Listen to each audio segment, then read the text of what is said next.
Hello welcome to my channel electrical knowledge. आज म बिएन नेपानेमा भएको बेसिक इलेक्ट्रिकलको क्वेसनहरू सल्भ गर्न गइरहेको छु। बेसिक इलेक्ट्रिकलको एमसिक्यू क्वेसनहरू। सो स्टार्ट गरौँ। एक नम्बर क्वेसनमा के रहेछ भने resistivity of a wire depends on. Resistivity भनेको हामीलाई थाहा छ R is equal to rho L by A. यो रो छ नि त्यसलाई रेसिस्टिभिटी भन्छन्। यो चाहिँ डिपेन्ड गर्छ केमा भन्दाखेरि मेटेरियलमा मात्रै डिपेन्ड गर्छ। त्यसको आन्सर चाहिँ बी भयो। क्वेसन नम्बर 2 मा के रहेको छ भन्दाखेरि when n resistance each of value r connected in parallel then resultant reactance is x.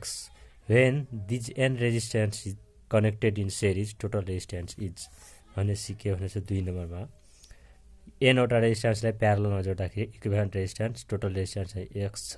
x भयो भने x इक्वल टु हामीले के छ प्यारललमा टोटल रेजिस्टेन्स r छन् भने n वटा रेजिस्टेन्स भने r डिभाइडेड बाइ n हुन्छ। एउटा कन्डिसन भयो। अर्को कन्डिसनमा के भनेछ भने कि सिरिजमा जोड्दाखेरि कति हुन्छ त मानौ सिरिजमा जोड्दाखेरि हामीलाई y मानौँ न टोटल y छ भने हामीले के छ सिरिजमा इक्वल रेजिस्टेन्स छ भने के हुन्छ n इन्टु r हुन्छ। भनेपछि हामीले सिरिजमा यो सोधिएको छ सिरिजमा कति हुन्छ भनेर। त्यो सिरिजमा हामीले के थाहा छ n इन्टु r त्यो थाहा छ तर अप्सनमा n इन्टु r कहीँ छैन। भनेपछि अब के गर्नु पर्यो n सबैमा छन् n सबैमा छन् r चाहिँ छैन यसमा मात्रै छन् r छैन भनेपछि हामीले यो rलाई के गर्नु रिप्लेस गर्नु पर्यो। यो rलाई कसरी रिप्लेस गर्नु भन्दाखेरि 1बाट हामीले r को भ्यालु निकाल्नु पर्यो। r इज इक्वल टु के भयो हाम्रो nx। अब यो r को भ्यालुलाई यहाँनिर पुट गरिदिनु y equal to n into nx भनेपछि के आयो n square x। Option number डीमा छ n स्क्वायर s यसरी चाहिँ हो। त्यस्तै 3 नम्बरको क्वेसनमा के छ भन्दाखेरि resistance of a wire is r ohm. The wire is stretched to double its length, then its resistance is in ohms is. एउटा रेजिस्टेन्स एउटा वायरको रेजिस्टेन्स r ओम दिएको छ। यसलाई स्ट्रेच गरेर यसको लेन्थलाई डबल गर्यो भने यसको रेजिस्टेन्स कति हुन्छ भने 3 नम्बरमा r is directly proportional to l square. अब r चाहिँ हामीले के थाहा छ r directly proportional to l सँग मात्रै हुन्छ तर l स्क्वायर कसरी भयो भन्दाखेरि यसरी हुन्छ। त्यो चाहिँ r equal to rho L by A थाहा छ हामीलाई रो एल बाई। अब यो एउटा मानौ यो कन्डक्टर हो यसको लेन्थ चाहिँ हामी एल छ यसको लेन्थ एल छ डायमिटर डी छ भने यसलाई स्ट्रेच गर्दाखेरि गरेर यहाँसम्म भयो डेल्टा एलले बढायो भने यसलाई स्ट्रेच गर्दाखेरि हाम्रो के डायमिटर के हुन्छ डिक्रिज हुन्छ भनेपछि आर चाहिँ एलमा पनि डिपेन्ड हुने भयो ए भनेपछि diameter area by D square डीमा पनि डिपेन्ड हुने भयो। दुईटीमा डिपेन्ड भएपछि हामीले के गर्नुपर्ने भन्दाखेरि अब यो ए जुन छ जति स्ट्रेच गर्दा पनि हाम्रो डायमिटर चाहिँ डिक्रिज हुन्छ लेन्थ चाहिँ इन्क्रिज हुन्छ तर भोल्युम त कन्स्ट्यान्टै हुन्छ। त्यही भएर के गर्ने भन्दाखेरि यसमा ए जुन छ नि यसमा एलले इन्टु गरिदिने यसमा एलले इन्टु गरिदिने त्यसपछि ए इन्टु एल यो के भयो भोल्युम यो चाहिँ माथिको एल स्क्वायर भयो भनेपछि हाम्रो के भयो R is equal to rho L square by B यो भोल्युम भयो। यो त कन्स्ट्यान्ट भयो यो कन्स्ट्यान्ट टर्म हो। यसरी हेर्दाखेरि हाम्रो आर इज डाइरेक्टली प्रोपोर्सनल के एलसँग भयो नि त्यसरी चाहिँ एलसँग डाइरेक्टली प्रोपोर्सनल। क्वेसनले के भनेछ नि रेजिस्टेन्स चाहिँ आर छ यसलाई डबल गर्दाखेरि भनेपछि R is directly proportional to 2l गर्दाखेरि यसको रेजिस्टेन्स कति हुन्छ भन्दाखेरि R is directly proportional to L square गर्दाखेरि कति 4 आयो 4l स्क्वायर। अब यसको रेसियो लिँदाखेरि हाम्रो के हुन्छ 4r हुन्छ 4 टाइम्सले बढ्छ। अर्को चाहिँ क्वेसन नम्बर 4 मा चाहिँ किर्चोफ्स KVL law is based on law of conservation of KVL law second ल भनेपछि हामीले के थाहा सेकेन्ड ल भनेको KVL हो किर्चोफ्स भोल्टेज ल। फर्स्ट ल भनेको किर्चोफ्स करेन्ट ल। यहाँ सोधेको छ Kirchhoff's second law is based on law of conservation of. Second law सोधेको छ भने इनर्जी हुन्छ फर्स्ट ल सोधेको छ भने चार्ज हुन्छ। सेकेन्ड ल चाहिँ इनर्जी फर्स्ट ल चाहिँ चार्ज हुन्छ। यस्तै अर्को 5 नम्बर क्वेसन छ the mass of proton is रफली how many times the mass of electron. Mass of proton is how many times of mass of electron भनेपछि के सोधेको छ भने mass of proton is how many times मानौ x times is mass of electron. यो रिलेसनबाट हामीले निकाल्नुपर्छ। त्यसपछि हामीले के मास अफ प्रोटोन थाहा छ 1.67 into 10⁻⁻27 KG. Mass of electron के छ 9.1 इन्टु 10⁻⁻31 केजी। अब यहाँबाट हामीले x को भ्यालु निकाल्दाखेरि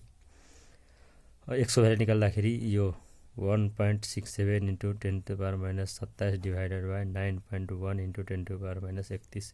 यसलाई हिसाब क्यालकुलेट गर्दाखेरि 1840 आउँछ आन्सर।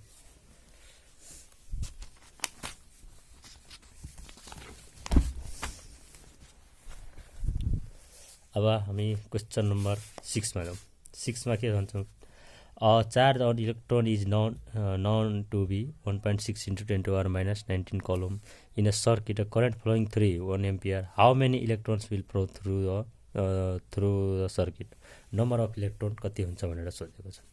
त्यसै हामीले के थाहा छ क्वेसन नम्बर 6 को है, Q is equal to I into T, Q is equal to I into T हामीले थाहा छ।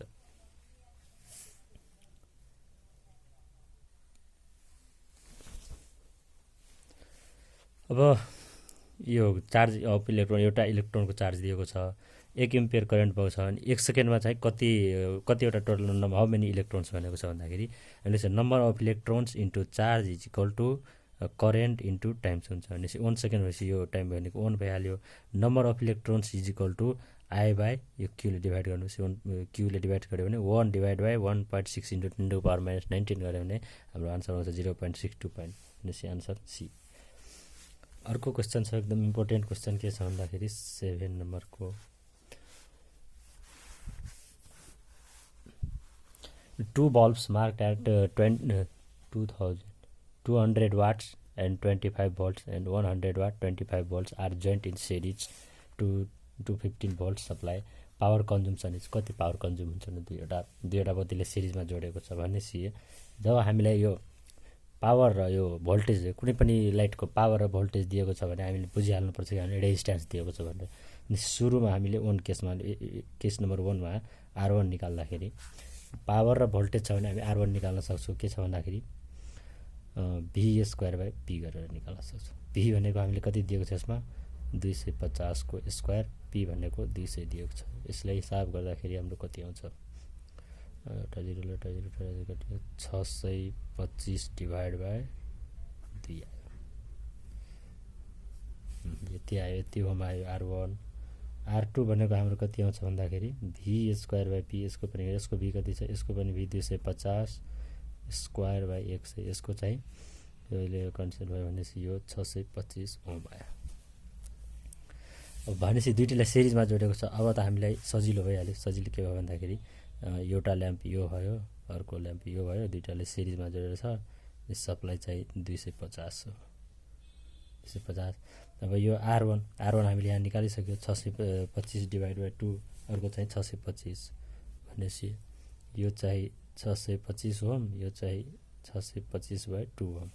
अब यसलाई यदि भनेपछि अब यसमा हामीले पावर निकाल्नु पर्यो। पावर भनेको के हाम्रो V² बाई R इक्विभ्यालेन्ट के सोधेको छ, पावर कन्ज्युम्ड इन सर्किट हो R इक्विभ्यालेन्ट। V² भनेको हाम्रो 250 को स्क्वायर अनि R इक्विभ्यालेन्ट भनेपछि यो र यो दुईटैलाई जोडेर अनि 625 प्लस 625 बाई 2 गर्नुहोस् भनेपछि कति आयो 250 इन्टु 250 डिभाइडेड बाई यो भयो 1250 प्लस 625 इन्टु 2 गर्नुहोस्। यसलाई हिसाब गरेर क्यालकुलेट गर्दाखेरि हाम्रो 67 वाट आउँछ। आन्सर नम्बर बी हुन्छ। त्यस्तै अर्को के छ, ampere second could be unit of ampere second. Question number 8 मा के छ, एम्पियर सेकेन्ड। एम्पियर भनेको के हाम्रो के को युनिट हो, करेन्टको। सेकेन्ड चाहिँ टाइमको। Current into time, current into time के हुन्छ भन्दाखेरि चार्ज हुन्छ। यहाँ चार्ज छ, डी नम्बरमा चार्ज छ। Which of the following is not same in watt, कुन चाहिँ वाटसँग इक्वल टु छैन भनेपछि ए नम्बर अप्सनमा 9 नम्बरको क्वेसनमा के छ, which is not same as watt, कुन चाहिँ वाट होइन। भनेपछि 9 को एमा के छ अप्सन, जुल पर सेकेन्ड। जुल भनेको के हाम्रो इनर्जीको युनिट जुल हो। सेकेन्ड के को युनिट हो, टाइमको। इनर्जी पर टाइम यो भनेको पावर हो, पावरको युनिट वाट भयो। यो 1 नम्बर ठिक छ। 2 नम्बरमा के छ, बी नम्बरमा एम्पियर भोल्ट। एम्पियर भनेको एम्पियर के को युनिट हो, करेन्टको। भोल्ट के युनिट हो, भोल्टेजको। आई बाई भी भनेको के हाम्रो, आई बाई भी भनेको हाम्रो यो कन्डक्टेन्सको, यो पावर होइन। अरू हेरौँ है, ampere into volt. C number ampere into volt भनेपछि एम्पियर के युनिट हो, करेन्ट इन्टु भोल्ट भनेको भोल्टेज, करेन्ट इन्टु भोल्टेज यो पनि पावर हो। एम्पियर स्क्वायर इन्टु भनेपछि यो आई स्क्वायर आर यो पनि पावर हो। त्यसै कुन चाहिँ वाट होइन, एम्पियर भोल्ट। यो 1 kilowatt hour energy is same as, 1 kilowatt hour energy चाहिँ कति हुन्छ भनेको सोधिएको छ। 1 किलोवाट भनेपछि 1 किलोवाट आवर भनेको हाम्रो के हो, 1 किलोवाट आवर यो कति हो, 1000 वाट आवर हो। 1 किलोवाट आवर भनेको 1000 वाट आवर हो। 1000 वाट आवर भएपछि हामीले यसलाई 1000 वाट इन्टु यसलाई सेकेन्डमा लाँदाखेरि 60 मल्टिप्लाई गर्ने, यो मिनटमा गयो फेरि 60 मल्टिप्लाई यो सेकेन्डमा गयो, त्यसपछि 36 आयो इन्टु 10 टु पावर 1 2 3 4 5 यति आयो। यसलाई हामी जुल भन्छौँ। 36 into 10 to power minus 10 to power 5 यो जुल यति हो। इलेक्ट्रिक चार्ज इज, अर्को क्वेसन के छ, an electric charge of 5 ampere is same as 5 ampere electric charge an electric current of 5 ampere is same as 5 ampere electric current कुसँग चाहिँ यो same हुन्छ भनेर भनेको छ। भनेपछि यो के हो, 5 joule per second. 5 joule per second energy by charge, यो चाहिँ करेन्ट भएन, इनर्जी बाई चार्ज करेन्ट हुँदैन, भोल्टेज बाई चार्ज यो पनि करेन्ट हुँदैन। चार्ज बाई सेकेन्डलाई हेरौँ, चार्ज भनेको के हो, Q by T, Q by T भनेको के हाम्रो करेन्ट हो।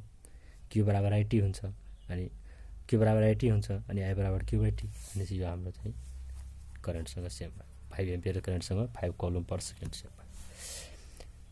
अर्को क्वेसन के छ भने, an electron of mass m kg having a charge of e electron travel from rest through potential difference of V volt, its kinetic energy will be.